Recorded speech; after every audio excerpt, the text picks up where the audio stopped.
হরে কৃষ্ণ কৃষ্ণ কৃষ্ণ হরে হরে, হরে রাম রাম রাম হরে হরে। তা আমি এখন চলে এসেছি শ্রীধাম মায়াপুর। আর শ্রীধাম মায়াপুরে এসে আমরা ইস্কন মন্দির দর্শন করছি। ইস্কন মন্দিরের পাশেই দেখতে পাচ্ছেন নবনির্মিত এই বিল্ডিংটি তৈরি হয়েছে। এটি তৈরি হয়েছে ইস্কন মন্দিরের সমস্ত যজ্ঞ, শুধু ইস্কন মন্দিরে নয়, বৈদিক কালচার অনুযায়ী যে যজ্ঞগুলো অনুষ্ঠিত হয় সেই যজ্ঞগুলো এখানেই অনুষ্ঠিত হবে।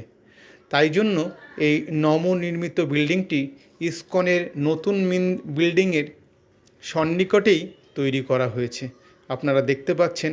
আর আজকে যেহেতু উদ্বোধন, সেই উপলক্ষে সুন্দর করে সাজানো হয়েছে। আর পাশেই দেখতে পাচ্ছেন অনেক বড় প্যান্ডেল করা রয়েছে। এখানে অগণিত মানুষ আসবে, সেখানে তাদের প্রসাদেরও ব্যবস্থা রয়েছে। হরে কৃষ্ণ, হরি বল।